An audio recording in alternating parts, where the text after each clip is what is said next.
Laws of planetary motion कर रखा है। और इसके बाद हम लोग बात करेंगे, पूरा चैप्टर जो बेस्ड है वो न्यूटन्स ग्रेविटेशनल लॉ पर बेस्ड है।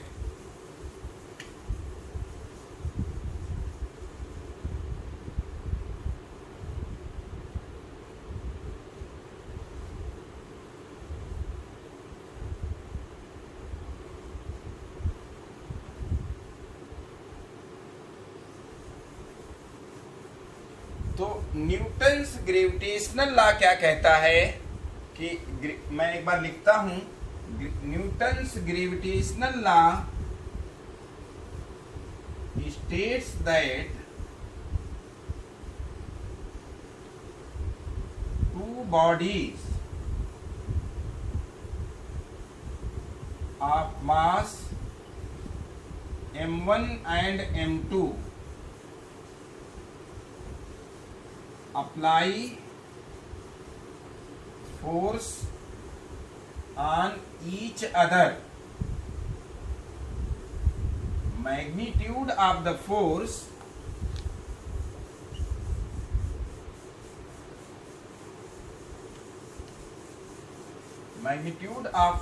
is directly proportional to the product of masses and inversely proportional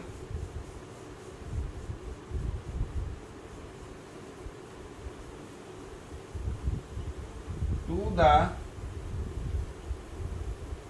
square of distance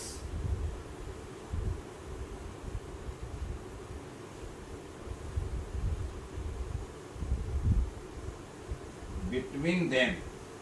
मतलब कि अगर ये कोई दो बॉडीज हैं और ये एक दूसरे कहीं रखी हैं r डिस्टेंस पर, तो ये एक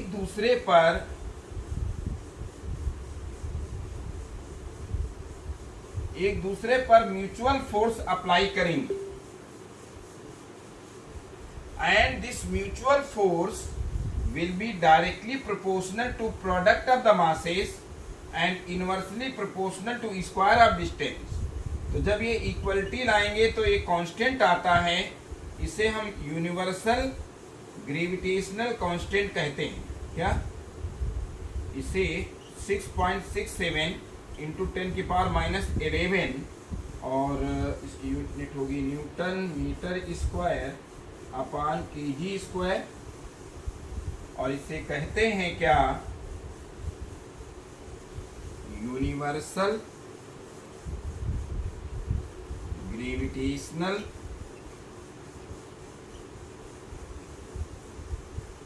constant. Derivation of Newton's gravitational law from Kepler's laws of planetary motion। Derivation of Newton's gravitational law from Kepler's laws of planetary motion। अब देखिएगा क्या न्यूटन ने क्या कहा, कैसे किया। केपलर ये कहते हैं कि all the planets revolve around the sun, क्या all the planets revolve around the sun in elliptical orbit and sun is at one of its foci. तो न्यूटन ने कहा कि ये जो इलिप्टिकल ऑर्बिट है, अगर हम कह लें कि ये क्या है, सर्कुलर ऑर्बिट है,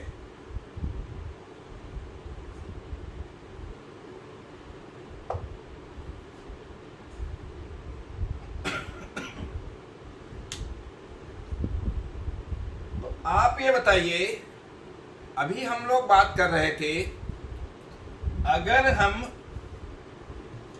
प्लेनेट के इस पाथ को इलिप्टिकल ना मान करके सर्कुलर मान लें, तो आपको क्या लगता है इस पर कौन से ऐसे दो फोर्स हैं जो बेहद जरूरी होंगे? अभी जो पिछले न्यूमेरिकल में किया, इसमें सेंट्रीफ्यूगल फोर्स और फ्रिक्शनल फोर्स। हाँ, बाहर की तरफ नहीं, फ्रिक्शनल फोर्स नहीं है, ये हवा में तैर रहे हैं सारे प्लेनेट, फ्रिक्शनल फोर्स नहीं है। यहां पर बाहर की तरफ mv²/r होगा, इनवर्ड डायरेक्शन में जो होगा, ये लिख दिया है, यहां समझ लीजिए सन है और यहां पर क्या है, प्लेनेट है। तो if planet is revolving around the sun, then planet will be applied by centrifugal force mv²/r, and if planet is to continue to move in circular orbit about the sun, then sun has to apply gravitational force.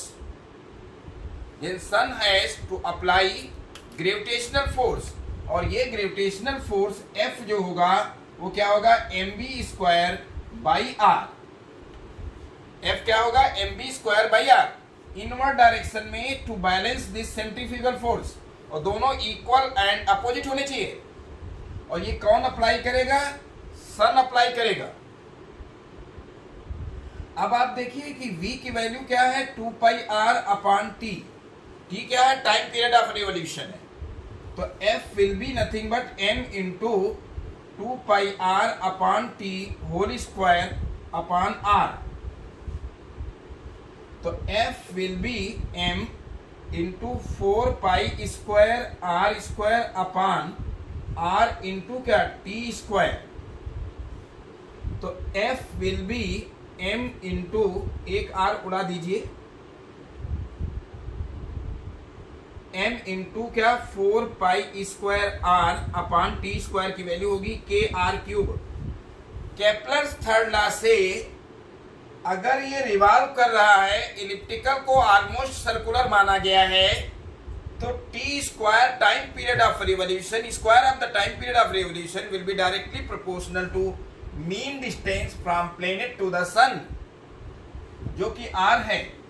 तो इसके cube के kr³ हो जाएगा। तो यहां से जरा ध्यान दीजिए कि F will be equal to 4π² और m अपान क्या, r²।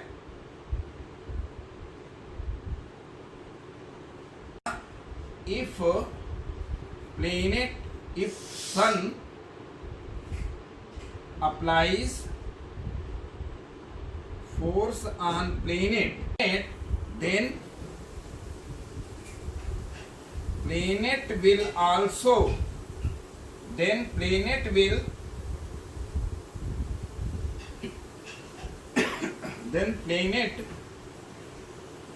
also apply equal and opposite force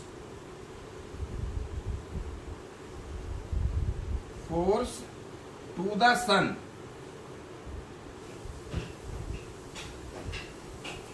तो प्लेनेट जो होगा equal and opposite force sun पर लगा देगा, और अगर ये लगा देगा equal and opposite sun, this force, therefore this force will be a mutual force and यहां पर बाकी आगे लिख देते हैं, and it will not only depend on the mass of planet, but it will also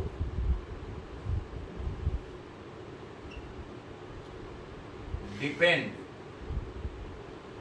on the mass of sun। यानी F जो था, यहां से जो रिजल्ट आ रहा था कि F सिर्फ जो है, यहां थोड़ा इसको ऊपर लिख देते हैं, F इज इक्वल टू क्या था, 4 पाई स्क्वायर अपान के m बाई आर स्क्वायर। तो यहां पर F जो था डायरेक्टली प्रोपोर्शनल था m के, और इसके r के इनवर्सली प्रोपोर्शनल था। लेकिन न्यूटन ने ये कंक्लूजन दिया कि चूंकि ये म्यूचुअल फोर्स है, तो सिर्फ मास जो है प्लेनेट का ही नहीं कंसीडर करना है, मास जो है सन का भी कंसीडर करना है। कैपिटल M मास मान रहे हैं सन का, अपान क्या हो जाएगा, R square. So F will be, बेटा इधर कर देना, अब F will be directly proportional to M, capital M by are square. और प्रोपोर्शनलिटी हटाएंगे तो यहाँ जो कांस्टेंट आता है वो G आता है। और फिर न्यूटन ने ये कह दिया कि ये सिर्फ प्लेनेट और सन के लिए ही नहीं है, कोई दो बॉडीज, अगर कोई दो बॉडीज M1 और M2 रखी हुई हैं, तो they will also apply force on each other, which will be given by M1 M2 by are square. और यही है न्यूटन्स ग्रेविटेशनल लॉ। अभी तक जो किया है ग्रेविटेशन में, एक तो केपलर्स लॉस किया है,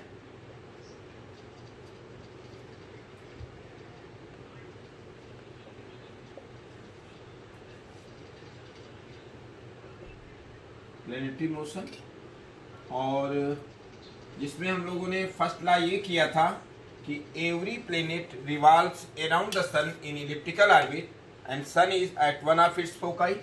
और सेकेंड लॉ ये किया था कि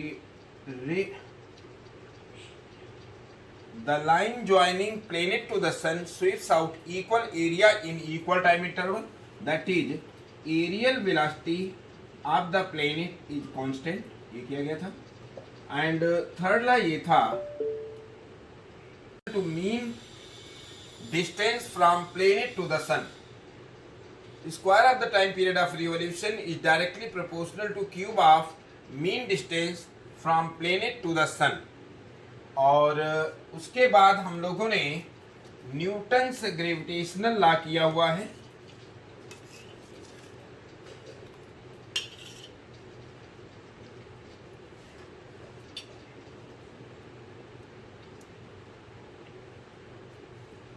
और न्यूटन्स ग्रेविटेशनल लॉ ये कहता था कि M1 और M2 अगर कोई दो पॉइंट मास है r डिस्टेंस पर, तो F will B, they will attract with a force, M1 will apply force on M2 and M2 will apply equal and opposite force on M1, and this mutual force will be given by G M1 M2 upon R square। R is distance between them, और G जो है gravitational constant है, universal gravitational constant, whose value is 6.67 10 raised to power -11, 10 raised to the power क्या, -11। और ये आ जाएगा क्या, इसकी यूनिट अगर हम लोग देखें तो newton metre square upon KG square. हम लोग बात करेंगे अब एक्सीलरेशन ड्यू टू ग्रेविटी। क्या, acceleration due to gravity on the surface of earth. acceleration due to gravity on the surface of earth। मतलब ये है कि अगर कोई भी बॉडी अर्थ की सरफेस पर है तो अर्थ इस पर कितना फोर्स अप्लाई करेगा। अर्थ एक प्लेनेट है और इस प्लेनेट पर अगर कोई बॉडी है, इसकी रेडियस अगर अर्थ की हम लोग r मान लें, अर्थ का total mass m, centre of mass आप जानते हैं स्फीयर का सेंटर पर होता है, तो total mass of the earth is assumed at the centre and if there is a body of mass m at the surface, then force applied by the earth on the body, force gravitational force कहेंगे, gravitational force applied by the body, gravitational force applied on the body kept on the surface of earth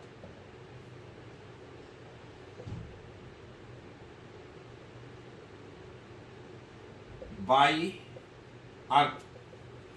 अर्थ इस पर क्या force लगाएगा, gravitational force, वो हो जाएगा g mass of the earth, mass of the body upon distance between them will be r square and this force will be nothing but mg, तो g capital M small m by r square. So acceleration due to gravity will be given by gm by r square। g क्या है, universal gravitational constant है, और m क्या है, मास of the अर्थ है। हमने h height above ये body ले गए हैं, और अगर ये बॉडी h हाइट एबव है, जैसा कि हम लोग acceleration due to gravity constant लेते हैं, तो g 9.8 metre per second square, तो ये कांस्टेंट नहीं है। If we go above the earth surface it will decrease and if we go below the earth surface then again it will decrease and even at the different places on the earth acceleration due to gravity will vary place to place. तो यहां पर हम बात कर रहे हैं gravitational force applied by the earth on the body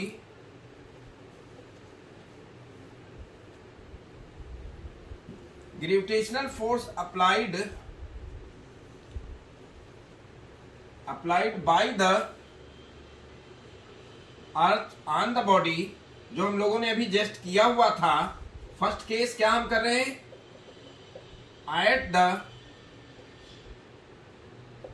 surface, जो भी किया हुआ था एट द सरफेस, एफ हम लोगों ने किया था g capital m small m by are square आया था, और ये एम जी था g capital m small m by are square. M cut जाएगा मास ऑफ द अर्थ, तो acceleration due to gravity on the surface of earth, ये हम लोगों ने किया हुआ है।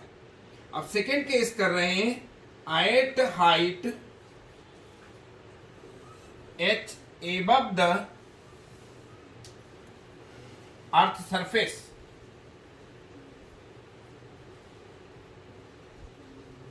और at height h above the surface जब लेंगे f डैश, तो ये हो जाएगा क्या, g mass of the earth तो कांस्टेंट है और बॉडी का भी मास कांस्टेंट है, लेकिन अब इसकी बॉडी जो होगी सेंटर से डिस्टेंस जो होगी, जो बॉडी पर निकाल रहे हैं acceleration due to gravity f dash, तो उस पर पहले ये सरफेस पर था तो डिस्टेंस r थी जो कि रेडियस थी अर्थ की।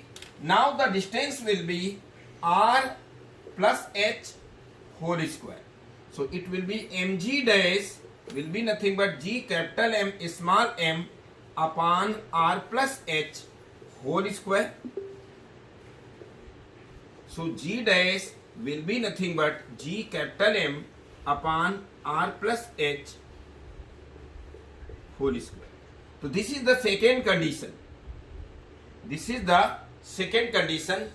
This is the acceleration due to gravity at height h above the earth surface. और अगर हमें निकालना है acceleration due to gravity at the surface, तो acceleration due to gravity at the surface के लिए आप ये देख सकते हैं, अगर हम लोग सेकेंड इक्वेशन को डिवाइड कर दें, सेकेंड इक्वेशन को डिवाइड कर दें, तो dividing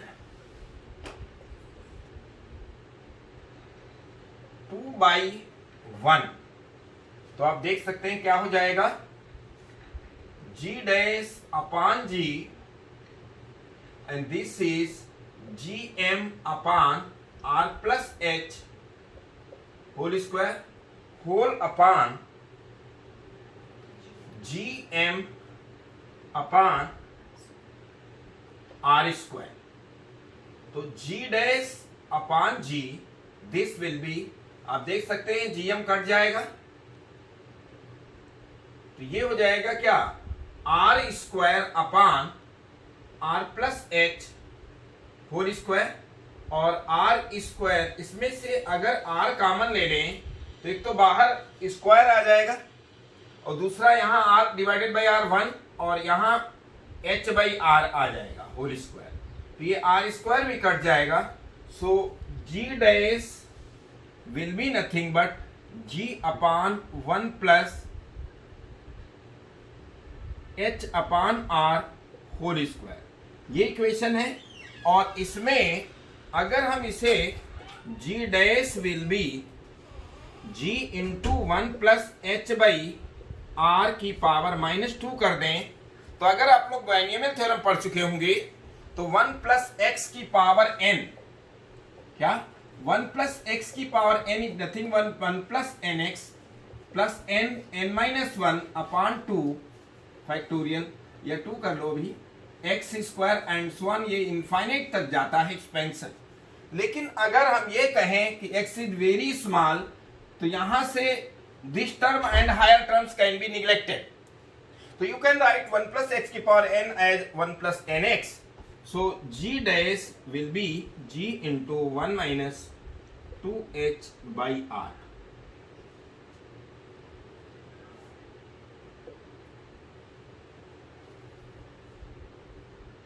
G dash will be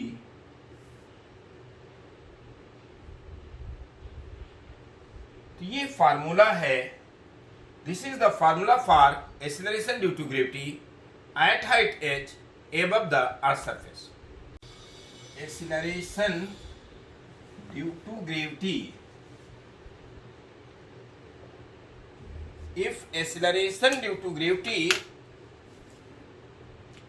at the surface of earth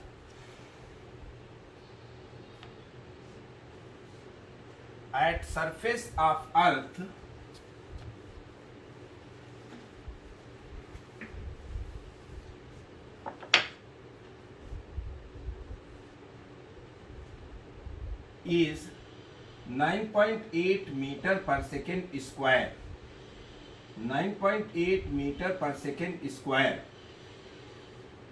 find acceleration due to gravity at height 3200 kilometer above the earth surface।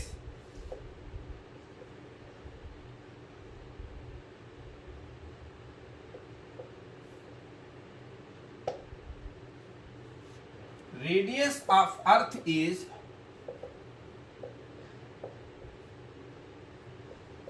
6400 kilometre.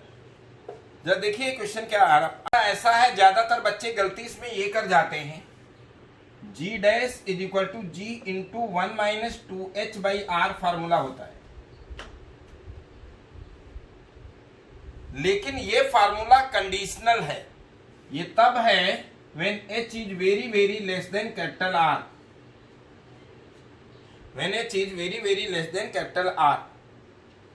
असली formula G upon 1 plus h by R का whole square है, असली formula ये है। और इससे G dash जो है वो 9.8 1 प्लस ये क्या होगा 3200 अपॉन 6400। ये असली फार्मूला है, ये लग सकता है कहीं भी और कभी भी, लेकिन ये कंडीशनल है।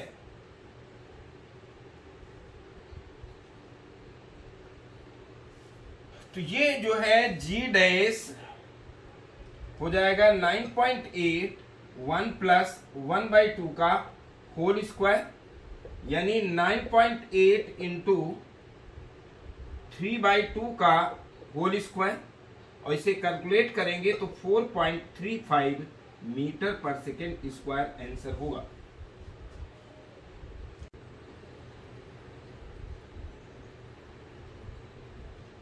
ये अर्थ है, और अर्थ की सरफेस पर आपने तो देख ही लिया क्या है हाल। अगर आप अर्थ की सरफेस के बिलो जाते हैं तो याद रखिएगा अर्थ का सिर्फ वो ही मास इफेक्टिव होगा जो r माइनस एच रेडियस में होगा। इफेक्टिव मास अब जो है m ना होकर के m डैश होगा। अब हम लोग बात कर रहे हैं क्या, acceleration due to gravity.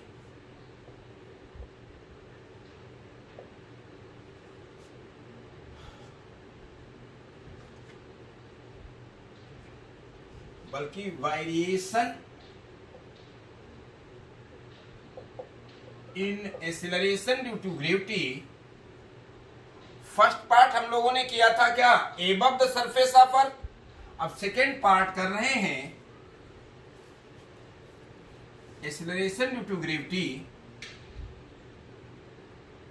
Second part below the surface of earth.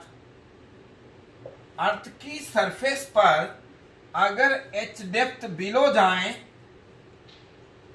Earth की सरफेस पर बिलो एच डेप्थ जाएं तो एक्सीलरेशन ड्यू टू ग्रेविटी क्या होगा ये हमें देखना है। तो आप ये देखिए eight the surface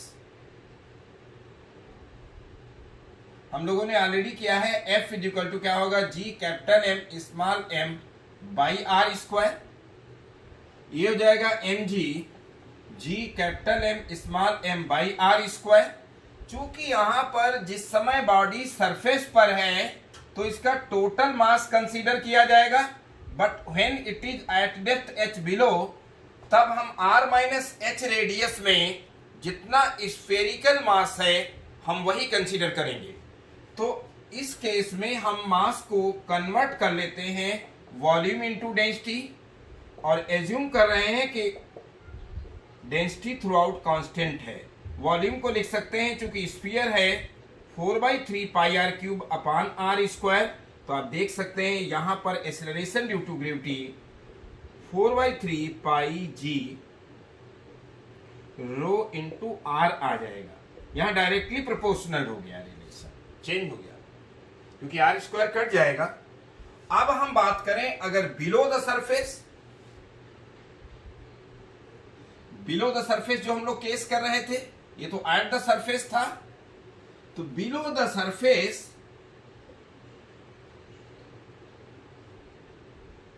F dash will be G M dash small m upon हो जाएगा क्या r minus H whole square.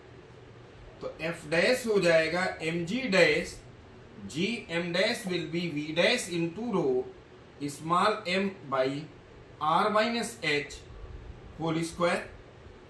So g dash will be g into 4/3 pi r minus H whole cube. हम v dash की वैल्यू substitute किए हैं और into rho upon r minus H whole square. तो इससे कट जाएगा क्यूब से, तो g dash will be nothing but 4/3 pi into G r minus H into rho. This is the second equation. And dividing क्या, dividing 2/1, तो आप देख सकते हैं g dash upon g will be nothing but 4/3 g into pi r minus h into rho upon 4/3 g into pi r into rho हो जाएगा। तो इससे g dash will be nothing but g into 1 minus h by R. वहां conditional जो formula था 1 minus 2h by are, और यहां क्या है 1 minus h by R. So if we go below the surface of earth then acceleration due to gravity again decreases.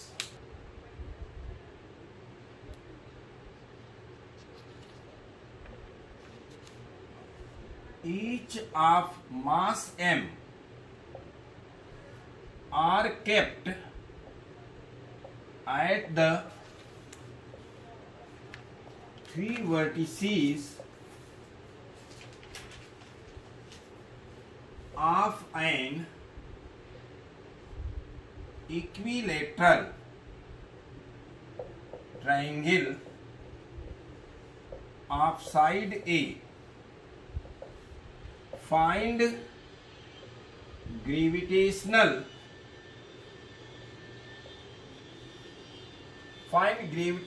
force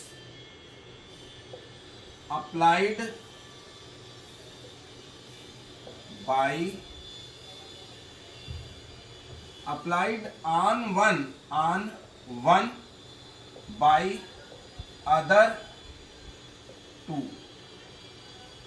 मतलब 3 particles जो रखे हुए हैं तो उनमें किसी एक पर बाकी के 2 से कितना ग्रेविटेशनल फोर्स होगा वो हमें निकालना है।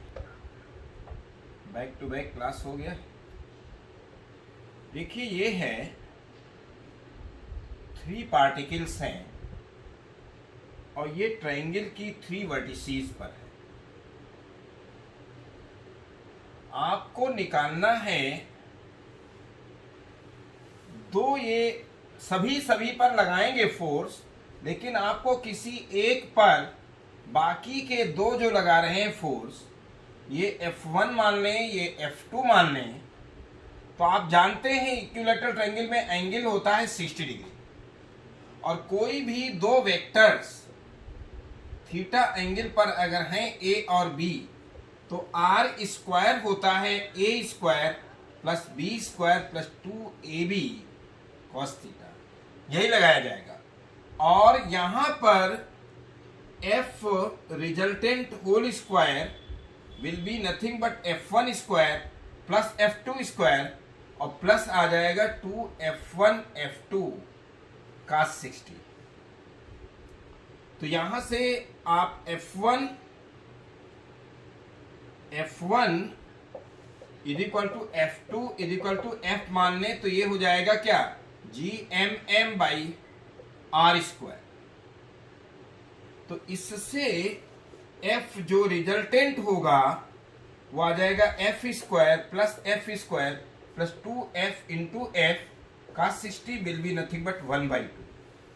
तो FR स्क्वायर आ जाएगा 3F स्क्वायर। तो F रिजल्टेंट जो आएगा वो F√3 होगा, और F की वैल्यू क्या है, G capital M small m by R square into √3। This is the resultant force.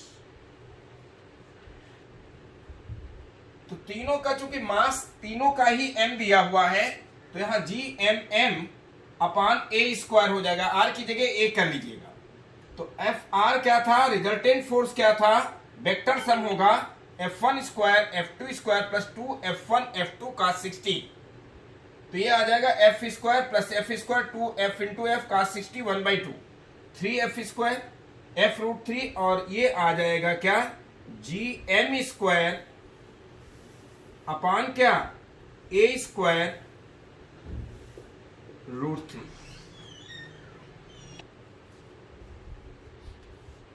variation in acceleration due to gravity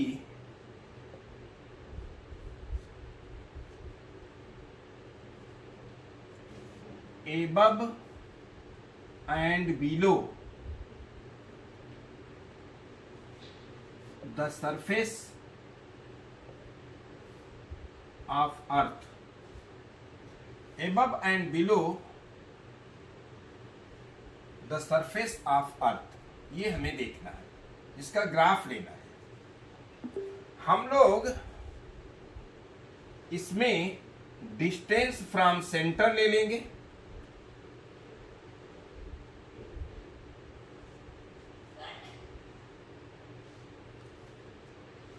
तो ये अगर हम लोग सेंटर ले लें, ये सरफेस हो गया, यहां पर आर की वैल्यू कैपिटल आर हो गई, और डिस्टेंस फ्रॉम सेंटर ये दिया हुआ है वाई एक्सिस के नाम, सॉरी एक्स एक्सिस के नाम, और वाई एक्सिस पर एक्सेलरेशन ड्यू टू ग्रेविटी, ये जो जी है ये सरफेस पर है, तो बिलो के लिए बिलो द अर्थ सरफेस,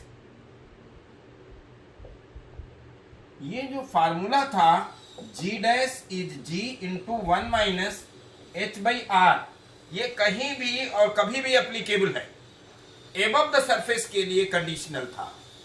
तो ये G डैश वेरिएबल है G minus G H by R, तो G dash is minus G by R into क्या H और प्लस G, याद रखिएगा इसे हम कंपेयर करें, G डैश और H वेरिएबल है, बाकी सब कांस्टेंट है। ये acceleration due to gravity G जो है वो सरफेस पर है, अर्थ की सरफेस पर, अर्थ की सरफेस यहां पर है। तो आप याद रखिए ये y is equal to m x plus c line बनती है, y is equal to m x plus c बनती है लाइन। तो अगर हम लोग यहां पर देखें तो इसका जो ग्राफ होगा, इसका जो ग्राफ होगा जब इसमें हम लोग h की वैल्यू अगर 0 रख दें, सॉरी h की वैल्यू अगर h की वैल्यू r रख दें, तो g dash g into 1 minus r by r यानी 0 हो जाता है। यानी कि sorry at center of earth, earth के सेंटर पर, यहां पर ये बिलो आ रहे हैं, यहां पर क्या आ रहे हैं, बिलो आ रहे हैं। अच्छा रहेगा साइन कन्वेंशन अगर हम लोग इस तरह से लें कि इस तरफ पॉजिटिव और इस तरफ नेगेटिव, ऐसे कर सकते हैं। तो सेंटर पर जब पहुंचेंगे तो G डैश 0 हो जाएगा, और यहां पर हम लोग मान के चल रहे हैं अगर ये सरफेस है तो ये सेंटर है, तो सेंटर पर 0 है, और बाकी ये स्ट्रेट लाइन ग्राफ है y is equal to m x plus c. ये हालांकि बढ़िया तब बनेगा, थोड़ा सा ग्राफ हम चेंज कर लेंगे, नहीं तो उल्टा लगेगा आपको कोऑर्डिनेट पॉइंट ऑफ व्यू से। कोऑर्डिनेट पॉइंट ऑफ व्यू से अच्छा तब रहेगा, वैसे ग्राफ कहीं ये दिया है जो भी बनाने जा रहे थे, कहीं कहीं ये भी ग्राफ दिया हुआ है कि हम लोग इसको सरफेस मान लें, तब ये बढ़िया भी लगता है। बिलो द सरफेस नेगेटिव है h और ओरिजिन के उस तरफ पॉजिटिव है, तो यहां पर डिस्टेंस फ्रॉम सेंटर ये है एबव, और ये क्या है बिलो, बिलो द सरफेस। लेकिन जब सेंटर, अर्थ की सेंटर पर जब पहुंचेंगे तो h की वैल्यू r होगी और माइनस में होगी, तो आप देख सकते हैं कि वहां पर एक्सेलरेशन ड्यू टू ग्रेविटी 0 है। तो ये यहां से यहां तक स्ट्रेट लाइन होगी, y is equal to m x plus c का ग्राफ रहेगा। और जैसे ही एबव द सरफेस हम लोग जाएंगे, क्या above the surface of earth, यहां पर क्या हो जाएगा, above the surface G dash का formula G into 1 plus h by r का होल स्क्वायर है। पैराबोला में आपने पढ़ा था कि if any equation which is quadratic in x linear in y तो पैराबोला होता है। तो याद रखिएगा यहां पर एबव द सरफेस, चूंकि h की वैल्यू यहां डिनोमिनेटर में अगर इनफाइनाइट रखते हैं तो g डैश 0 आ जाएगा। तो ये इस तरीके से ये डिक्रीज करता है हाइपरबोलिक वे में। यहां पर क्या है, g है जो कि अर्थ की सरफेस पर है। यहां पर h की वैल्यू क्या है, r है। बिलो द सरफेस आप गए, सेंटर पर आ गए और ये यहां पर इस तरह से वेरी करेंगे।